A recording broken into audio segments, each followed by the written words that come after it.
Hi everyone, this is Ricky Spencer and welcome to the Sociology of Media Voices series for 2022. And today we're having a chat with Michelle O'Brien, and they are a qualified nurse and a real strong disability advocate.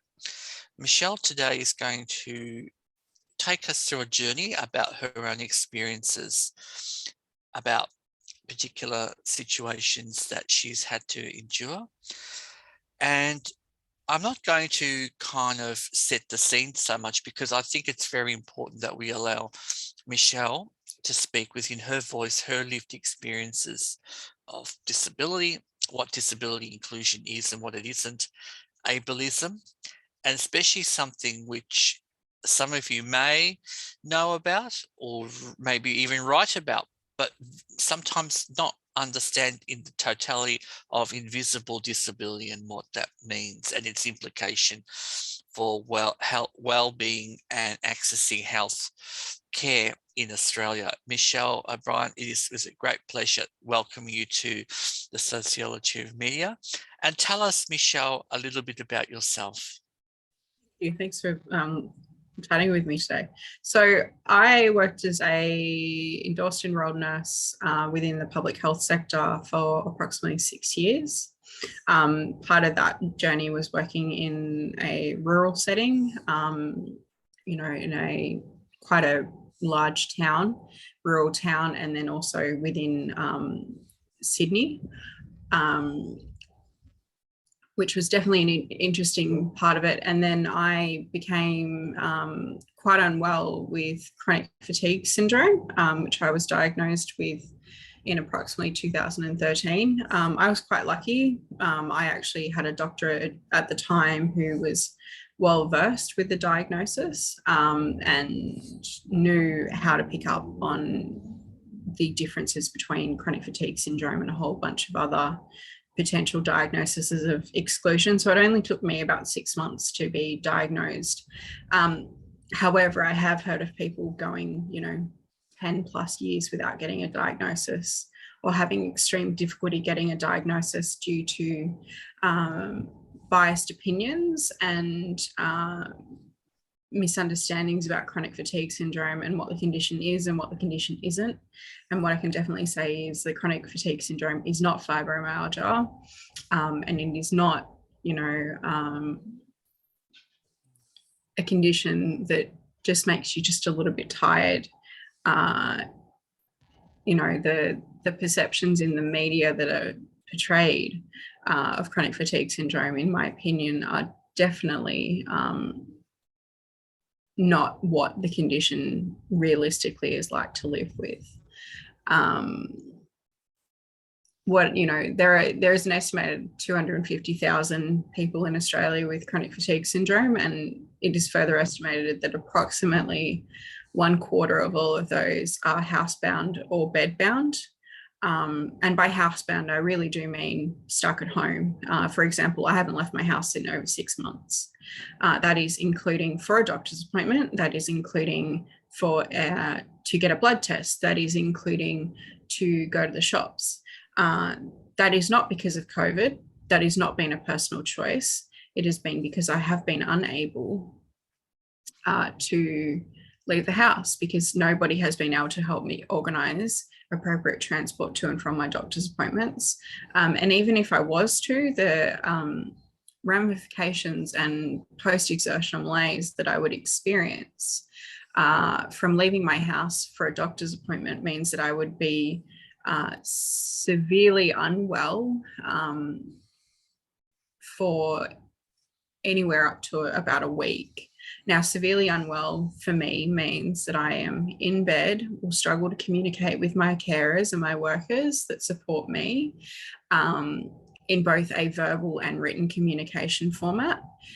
It also means that I am highly likely to not be eating properly and, eating your minimum of 3 meals a day and, drinking adequate fluids. And adequate fluids for most people is about 2 liters of water a day. So I usually won't be able to hit my markers or goals of food and fluid intake, I also won't be able to walk. My therapy team have decided, and my doctors have decided, that it is most appropriate at this point in time that I do not walk, so that I don't get worse from a functional perspective. But when I am so bad that, I'm so in such a state from my post-exertion malaise fatigue that I will not even really sometimes be able to sit up in bed to eat or drink. And that is a very, very severe state to be in. It's quite unfortunately normal, because I'm constantly pushed and pushed and pushed to my boundaries and to my limits, because I don't have adequate supports to ensure that that doesn't occur. The problem is that every time I'm forced to do that, we don't know if I'll recover, when I'll recover, how long it will take me to recover, and if I do recover, will I go back to where I was previously? So it's quite a big decision and a big choice to be constantly having to make about, do I lose some function so that I can do this activity or not? Or will I have enough support afterwards to make sure that I won't lose function and then I can rest adequately? It's definitely been an interesting journey for me, because my initial GP who made the diagnosis was very supportive and very willing to try and help accommodate and work around, any issues that I was having. And, we're having lots of discussions backwards and forwards, and making sure that any new symptoms or anything were followed up with the appropriate medical practitioners. But as soon as I tried to involve the world of the NDIS and trying to get more supports for myself, all of my professional qualifications and training and experience was questioned, to the point where they completely ignored my own personal opinions and statements about my own personal needs, let alone the fact that I had significant documentation to support what my needs are and were at the time. They just were not interested in trying to support the chronic fatigue syndrome and the chronic fatigue syndrome diagnosis. Chronic fatigue syndrome is also known as ME, or myalgic encephalomyelitis. I found, in Australia, a lot of doctors seem to refer to it as chronic fatigue syndrome. Overseas, there is a backwards and forwards about, is it chronic fatigue syndrome or is it myalgic encephalomyelitis? It's commonly more referred to as ME or ME/CFS. And so it's, this backwards and forwards, and because of the discrepancy, it allows places like Centrelink or NDIS or any other government services to try and use alternative avenues to deny supports and deny the condition's existence, and deny, and try and just keep pushing back and saying that you need to get treatment, but there's no real clarity on what that treatment actually is. And what I personally have found more recently, as part of the work that I've been doing, which is for the Call for Change Australia, is that their perception is that chronic fatigue syndrome is actually just chronic fatigue. Their perception is that, because they've labelled it as chronic fatigue rather than chronic fatigue syndrome or myalgic encephalomyelitis, that it meets one certain coding that the government uses for diagnostic criteria, rather than another, which has enabled them to deny people supports and access. It has enabled them to continuously follow the train of thought that therapy will make us better. And from my personal experience and from the wide reading that I have done, the answer to that is therapy won't make us better. They believe that some form of psychological support, such as a psychologist or a counsellor or whoever we feel, as the person who is suffering the condition, is most appropriate to support us, may be of benefit to help deal with our life challenges, but not necessarily deal with, you know, giving us that magic pill that makes us better. You know, here's a pill and you'll get magically better. It doesn't happen like that. You know, as I just described a little bit earlier, you know, I have to make a choice every day about what activity I'm going to do and how much of that I'm going to do. Because for me, any basic activity of daily living can be classified as exercise.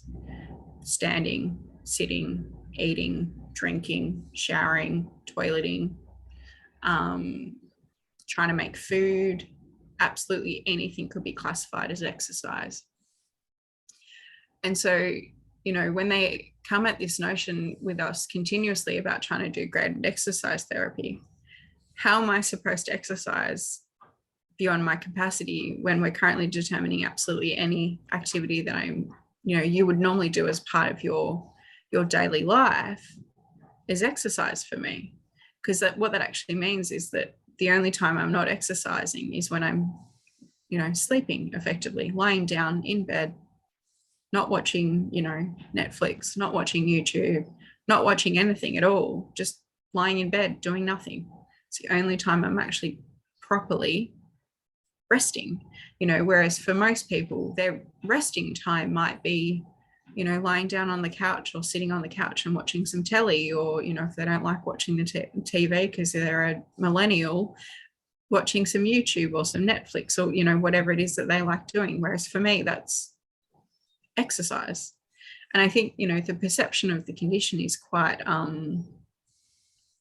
challenging in the media, because the media's portrayal, you know, is of someone who just has a little bit of a headache and just needs a bit of rest, versus, you know, the description I've just given you is in bed, you know, can't do anything for themselves. And with the amount of reading that I have now done about the perception of chronic fatigue syndrome or myalgic encephalomyelitis, you know, and what the science is coming out with versus what is actually being portrayed, and how it's, you know, it's just, it doesn't match up. And so I'm hoping that we can, you know, address some of that today, and hopefully we can change some of that perception or challenge some of that perception, so that people get a realistic view of what it's really like to be on the more severe end of having this condition. You know, I've had to effectively give away my life's work and my life's profession, the thing that I worked for and I worked so hard for, and I've had to almost just give it up completely, not by choice. I don't want to stop working. I don't want to do any of those things, but without adequate help and support in the background, making sure that I'm able to get through my basic daily functions, there is absolutely no way that I could continue in a field that I love, which is nursing, and provide support to others who are like me, who are in a less fortunate state, to be able to talk with, you know, all the doctors and medical professionals that they have to, and be able to self-advocate for themselves, because there isn't enough advocacy going on to do, you know, to have to self-advocate and have to sit in on a meeting and try and listen to what the doctor's saying, or, you know, what they're suggesting about treatment, and, you know, and push back when that treatment isn't in line with current scientific evidence. You know, I've been lucky enough that my current doctor has openly acknowledged to me that I know more about this condition than he does. He's also openly acknowledged to me that I've taught him everything that he knows about this condition. You know, and I make sure that when I find science and evidence, whether I like it or it's good or bad, that he gets a copy of it so that he can make his own perceptions and judgments about the condition.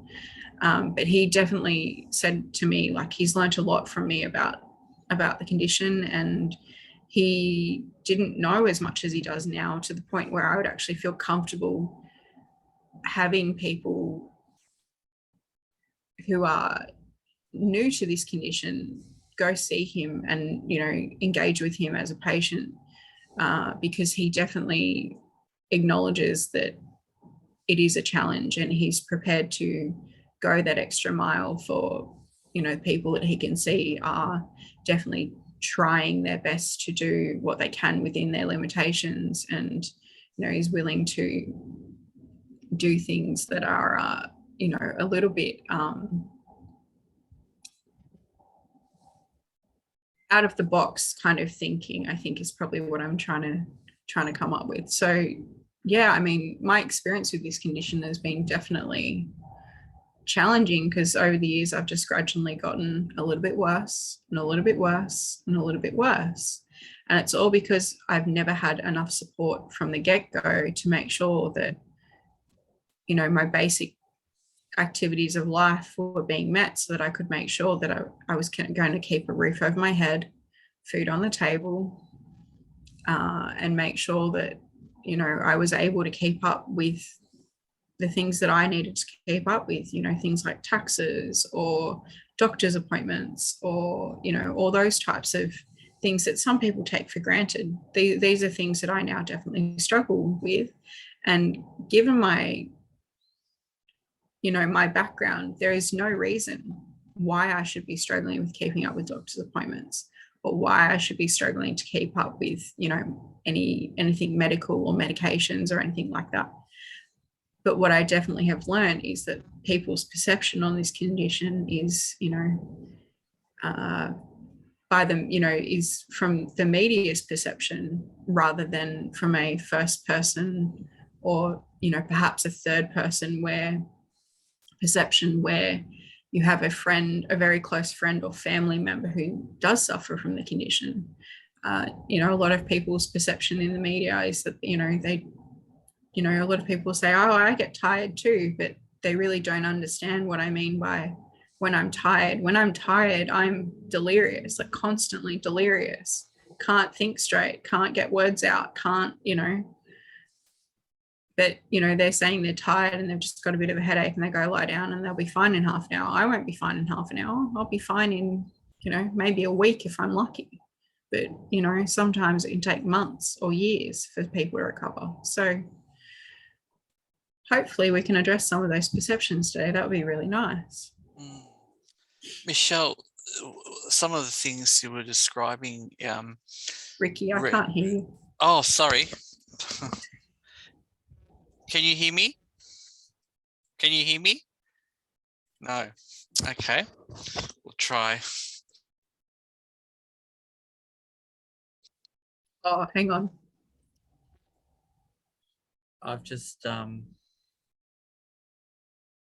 did I do? Okay, everyone, after that little bit of a hookup with sound, we're back with Michelle O'Brien.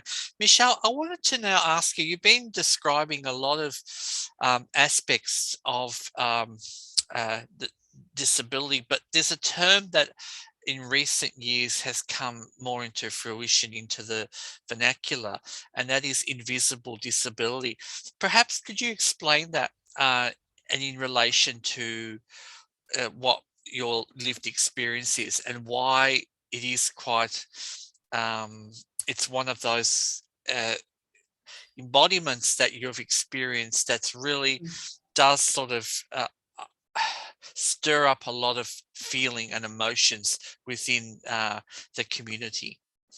Yeah, so I would agree. And, you know, the term invisible disability does stir up a lot of emotions within the community. I also think it stirs up a lot of emotion for me internally, just personally. Why? Because you can't see it. You can't see when somebody's suffering. You don't know when they're suffering. The only way you might know if they're suffering is if you know them personally. And by personally, I really mean intimately, not just on a, you know, buddy friend kind of level, like probably one of your closest best friends, or maybe if you're lucky, your mum or your dad. You know, I'm not talking about people that you might have, you know, met a couple of times. We're talking about people who really intimately know you. You know, invisible disability, as I said, is something you can't see. And because you can't see, it's hard to know when people are experiencing challenges. And unless people are open about what those challenges are and when they're experiencing those challenges, you won't know. And from what my own personal level, I don't talk about my invisible disabilities much. Why? Because perception, perception about, what a disability is. People's perceptions are generally, is a disability that is something you can see, something that, you require a wheelchair or a walking stick or a walker or some crutches, or, if you're an amputee, maybe you need an arm or a leg. Maybe if you're hearing impaired, that you need hearing aids. There are people that may have a hearing impairment who don't need hearing aids. And so because they don't need hearing aids, or they don't like to use them, or they don't like to show off that they have hearing aids, because you can get ones that, sit internally in the ear that are challenging to notice. And so you won't see that they're struggling. From a personal perspective, when I was working, I did face with some of my managers some challenges, because I wasn't very open about my own health issues, and that was my own personal choice. Do I think it was the right move? I don't actually know anymore. At the time, I thought it was the right thing to do, is to not be very open. Now I'm not so sure, but I do know that when I have tried to seek out some employment, as soon as you start disclosing that you've got a disability or an impairment or a health condition, people start questioning your ability to perform the work, and they're not so open-minded to whether you can actually do the job or not. They don't look at your previous employment history. They just look at the condition. And so sometimes I had one experience where I have, an invisible disability that, to be honest, 90% of people that I come across would never even figure out that I had a disability. And I decided one day to disclose it to my workplace. And their knee-jerk response was to put me on leave with pay. And the only reason I decided to disclose it was because I was also going through some other things. And at the time, I, as a healthcare professional, have a legal obligation to advise APRA, which is the Australian Practitioner Health Regulation Agency, of anything that I believe may, and I'm going to be very clear, may potentially impact my ability to perform my job, my duties, and my work. And it is up to them to investigate and to decide, if the condition that I've told them about may have a negative impact on the people that I was caring for or looking after or engaging with as part of my work. They decided that there was nothing wrong with the disclosures that I had made. They decided that no further action needed to be made, because I had given them all of the information that they needed, which was that diagnosis I'd had since I was a child. And I had made, significant steps towards improving that condition so that it was less noticeable in the workplace, and that I was, not needing significant adaptations to my workload or, work quality or anything like that, because the natural adaptations that have happened through technology in the workplace actually provided the adaptations that are required. But instead, my workplace decided to put me on leave with pay, just because they didn't know what to do with me. Their solution was, we'll put you on leave with pay until you can come back with more information, because you've decided to disclose this to us. Even though at that time, when I had disclosed that diagnosis, I think I'd been employed for about 3 years. So it wasn't a new employment, wasn't just after the probation period had ended. I'd been employed for about 3 years at that point. So it's definitely an interesting one on a personal note, to have to disclose invisible disability or an invisible, diagnosis that you can't see. I can personally think of another time where I have a condition which affects my menstrual cycle, being a female. And that one particular day, I was just having a really, really rough day at work because of my own personal menstrual cycle issues. And I went to my manager and I asked my manager if I could go home, and they were agreeable. They weren't against it. I will be very clear, because I was, looking quite miserable. But as soon as I got told yes, and, I was walking off to go collect my bags and things, and as I was leaving, I had the biggest grin on my face because I was so excited to be going home to a hot water bottle in my bed. But, I think they thought that I was off to go potentially do something that I, wasn't supposed to be doing, because I was going home sick from work. People think when you go home sick from work that you feel not feeling well, so you go home and you go to bed, or, and you just go look after yourself, or, if it's your kids, you go look after your kids. I think they thought I was going off to lunch or something with my family, or, going off to have a date with a boy, or, goodness knows what. And but I just had the biggest cheesy grin on my face, because I literally was going home to a hot water bottle, some painkillers on my bed. And I literally spent the rest of my day in bed, and it was the best day I'd ever had. I'm not someone who would go home from work unless I really, really needed to. One thing that I learned from being in the nursing profession is that we will show up when we feel like shit.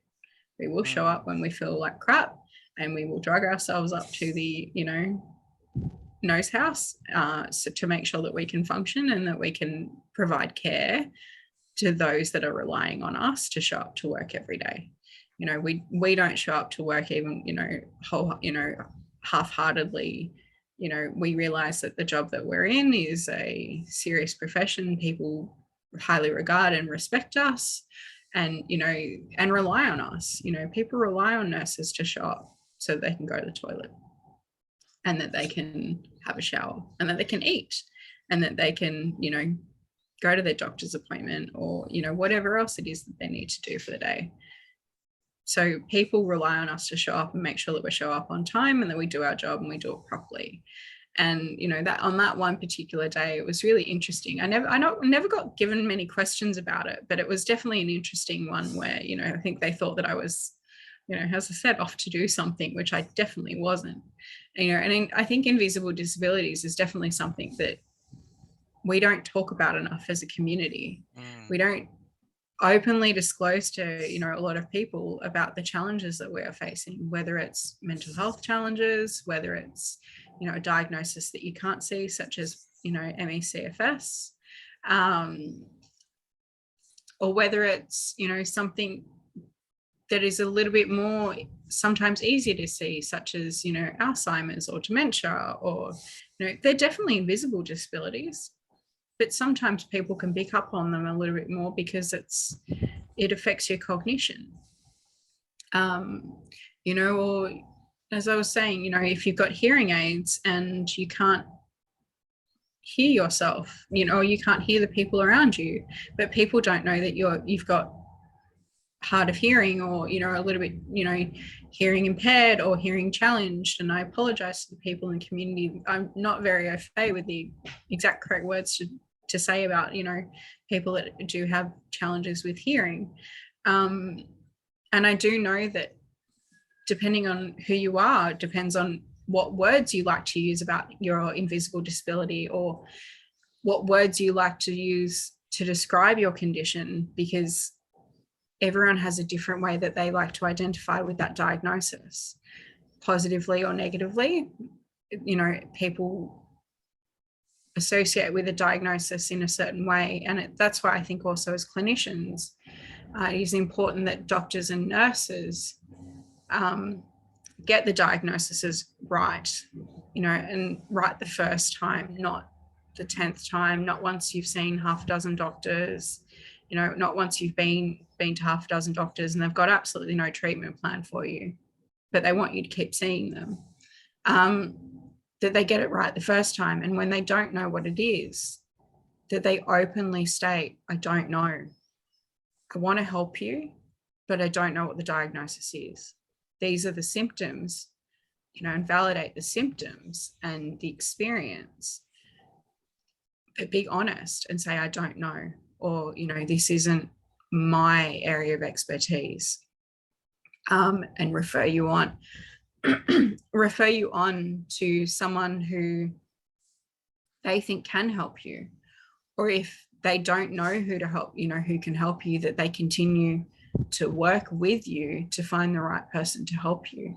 That might actually not be someone who is local. It might be someone in another state of Australia, or it might be someone who's actually overseas. It's finding the right person that can help,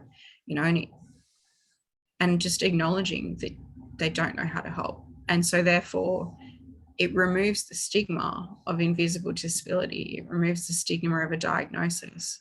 We need to remove the stigma so that people can feel less challenged about, exploring, a diagnosis that is invisible, or talking about something that is less talked about in our community. So yeah, that's definitely the way I see it. And what's been your experience of as explaining invisible disability and some of the perceptions and processes that people having to need access help? And NDIS was originally set up to bridge the gap between what was provided in the community and really acknowledge the fact that people living in Australia with disabilities weren't being supported. And it was designed also to replace a lot of the government spaces that were part of Department of Health and Human Services. What has your experiences been with the NDIS system in relation to your lived experience of your conditions? Yeah, so my personal experience with the NDIS has been a long and what I would personally say is probably traumatic one. The reason why I would say long and traumatic is that I spent a number of years and lots of money trying to get access to the NDIS, something that I genuinely believed at the time that I was eligible for, and still to this day, believe that I am eligible for. And I will be clear, I am now do have some support from the NDIS, although it be limited. But what I have learned is the NDIS is not very supportive of invisible diagnoses, or diagnoses that they don't well understand, or diagnoses that they believe border on Department of Health's responsibility, and they try and, push around where that support should be coming from. And my understanding was that the NDIS was set up to support people who needed long-term help, and bordering on lifelong help.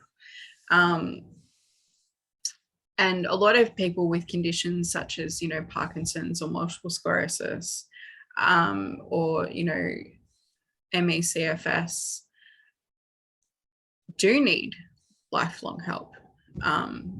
During their life, that level of help might slightly vary, or it might just be on a constant increase. But the NDIS's perception was that it would decrease. And even still to this day, I struggle with that idea that, you can have people on the NDIS with severe neurological diagnoses, which in my own experience and in a professional capacity experience as well, only do get worse and only do become degenerative and, get worse with age. And they're looking at trying to remove supports from these people, and there's no fallback anymore. There's nowhere for these people to go. These people land in hospital, and the hospitals will only keep them if they can do anything to help them at that point in time. They won't keep you in the hospital if they can't treat you. They won't keep you in hospital if there is no treatment. For my condition, ME/CFS, there is no treatment. So they, if I present to hospital, they send me home. Not just once, not just twice. I can count of at least 6 times where I've been severely unwell, struggling to eat and drink, struggling to sit up in bed, haven't really been able to roll over or go to the toilet or any of those things I described a little bit earlier. And they just sent me home. What I needed was somewhere quiet, probably a room on my own, if possible, with potentially a IV drip for some fluids, and potentially even a nasogastric tube for feeding, so that I could rest, so that my body could rest, so that I could recover quicker, sooner, and be able to try and get back to some sort of sense of normality sooner. You know, and so when the NDIS fails, or the NDIS doesn't step up and support people the way it should be, this is what happens. Or, you know, you end up in a position like me now where I left my house in 6 months. It's not by choice. It's most definitely not by choice. I'd love to go see my friends and family. I would have loved to have gone and seen one of my best friends get married at the end of last year. I didn't have a choice. I didn't have a choice because my funding wasn't there, because somebody decided, and I've seen this through my files, somebody decided that when they wrote my plan, that they were going to ignore every single piece of evidence that supported my chronic fatigue syndrome or myalgic encephalomyelitis, and they were going to only support one of my diagnoses. And as someone who's worked as a health practitioner, I could not believe what I was reading when I saw it, because they effectively didn't validate any of my other diagnoses or conditions.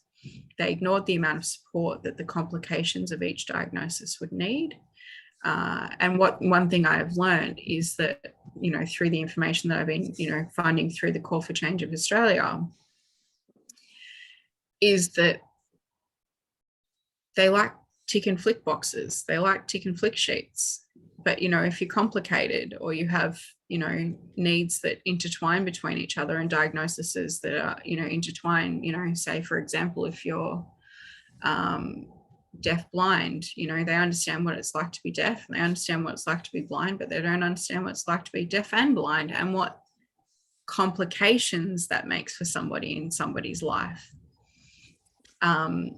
You know, they don't understand what it's like to, you know, for example, have someone with chronic fatigue syndrome who might also be hard of hearing, or might have hearing challenges, or, you know, might have, you know, a psychosocial disability diagnosis such as anxiety or depression, or, you know, PTSD, and what that can do then for the types of support that they require, or how people need to interact with support.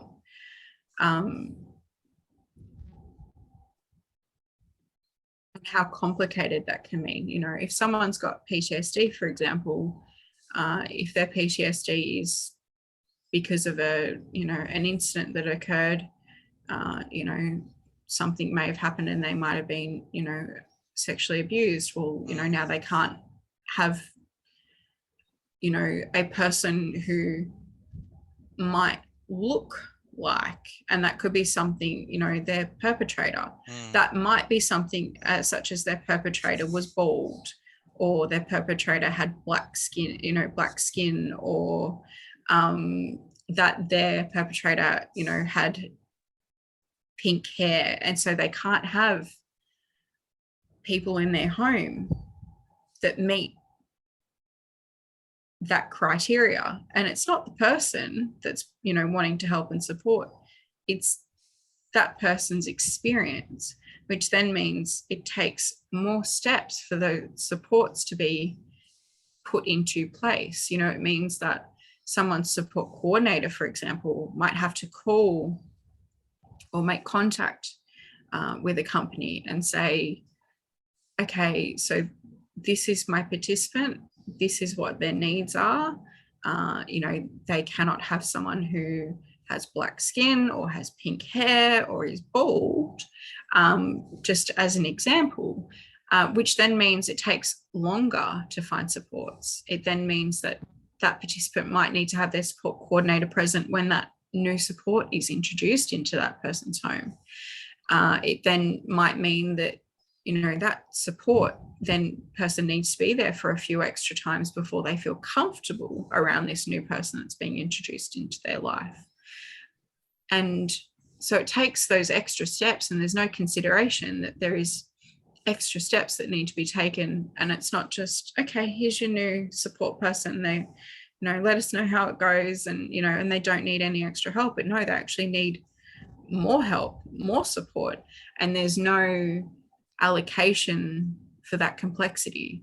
And if that person has, PTSD, but they might also have, a vision impairment, or they might have some other challenges, it definitely means that for every single one of those challenges or one of those diagnoses that they have, you need to allocate more support, more funding, more time on top, because they become further complicated. Each diagnosis further complicates somebody's challenges and what their support requirements are. It's definitely what I've seen from both a personal perspective and also in a advocacy and a professional perspective. I've seen that, the more diagnoses people have, the more complicated their support needs are, and, the more support they need, and the less likely a stock standard off the shelf type of support will work for them.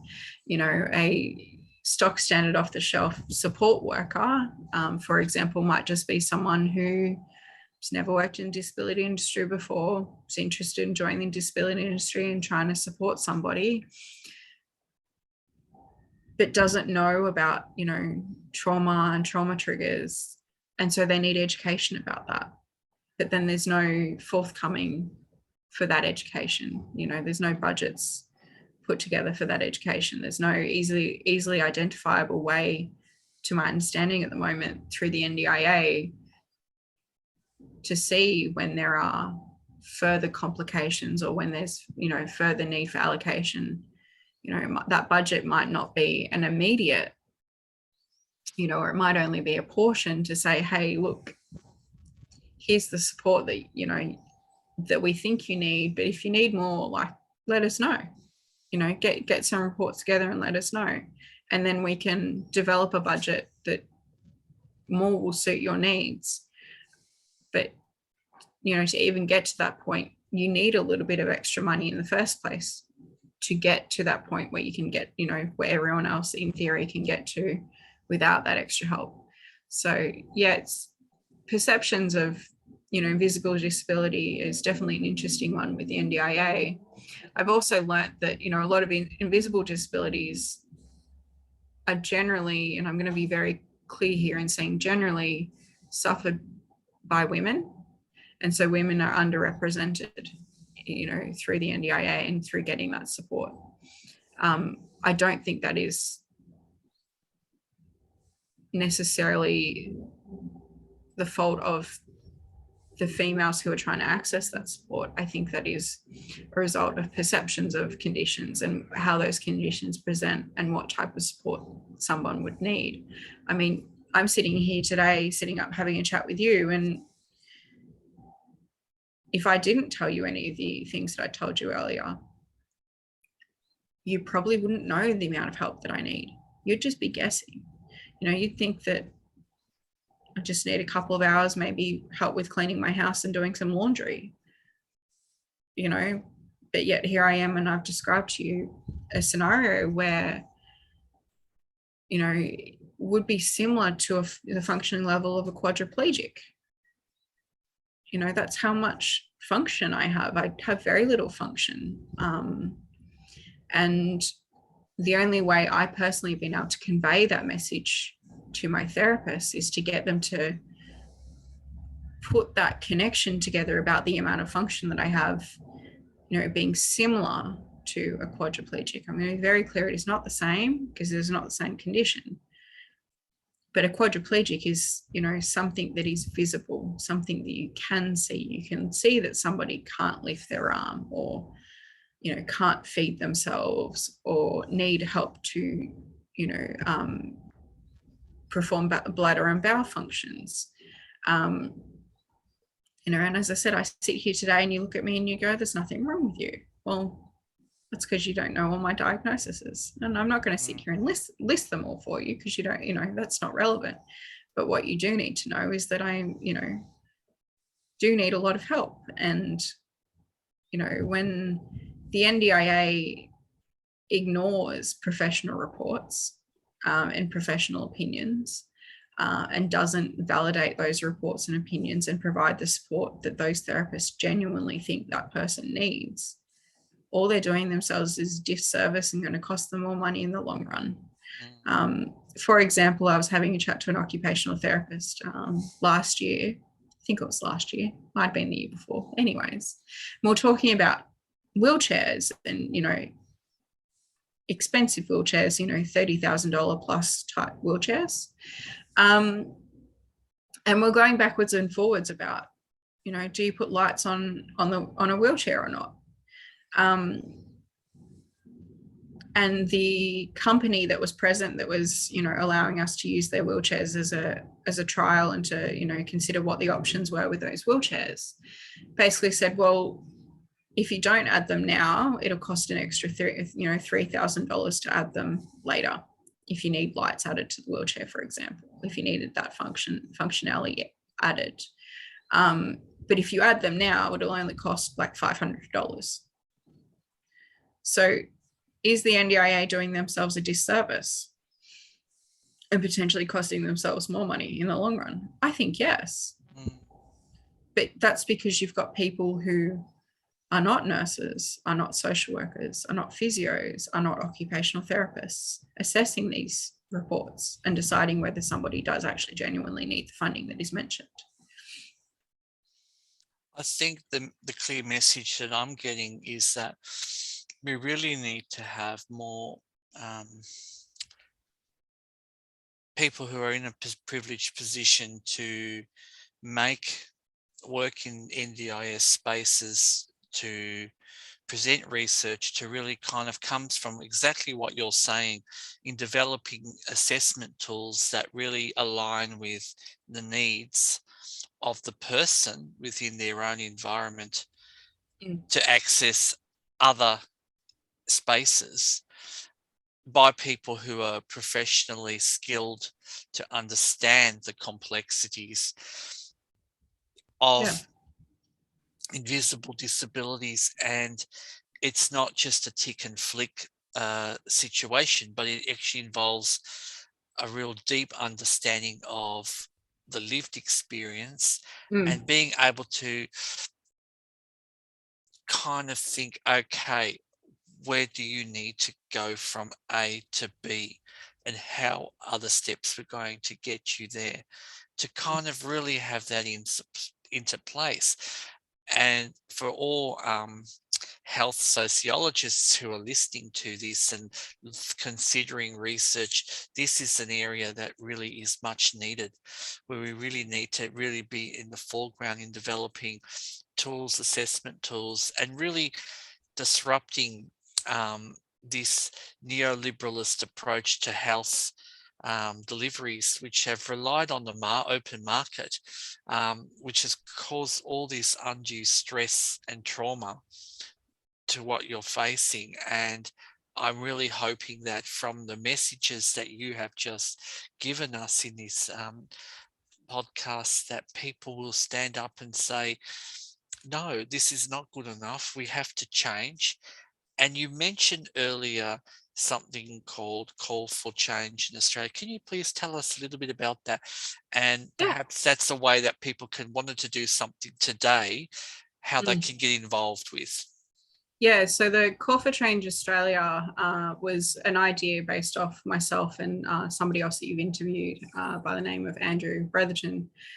We both were incredibly frustrated with what was going on through government and government services, both through the NDIS and NDIA, Centrelink, and Department of Housing and all those types of services. And we're trying to find out more information about those with ME/CFS and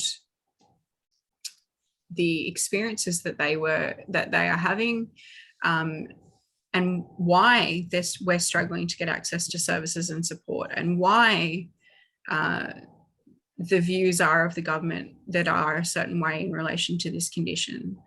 And so we've been doing a lot of freedom of information requests. So putting together a petition, which is online, and I'll give you the link so that people can look at it. And we're hoping that people will read the petition that we're putting together, because it's got a lot of good information in there, and some documents that literally say not for publication are going into it. And it's showing what the government's views and perceptions are of these conditions, and it's showing what they believe to be the condition, which is not what the actual experience is. And so we're trying to get people to sign this petition for the call for change, to try and get the views of the Australian government changed on ME/CFS, and to try and get some action going on, because at the moment there's a lot of inaction, and there's a lot of bias going on, and there's a lot of selective research, I would like to describe it as, where money is going to certain preferred researchers over necessarily, other people who may have good ideas, because the government is aware that those perceptions align with what they want. And so we're hoping that we can get some change out of that today. Michelle O'Brien, it's been an absolute pleasure in speaking and hearing your story, which you have so eloquently described and outlined. And if anyone, of course, is triggered by anything that Michelle has raised, please reach out to Beyond Blue or Lifeline, which is available to assist, and also reach out to any of the web links that we will provide.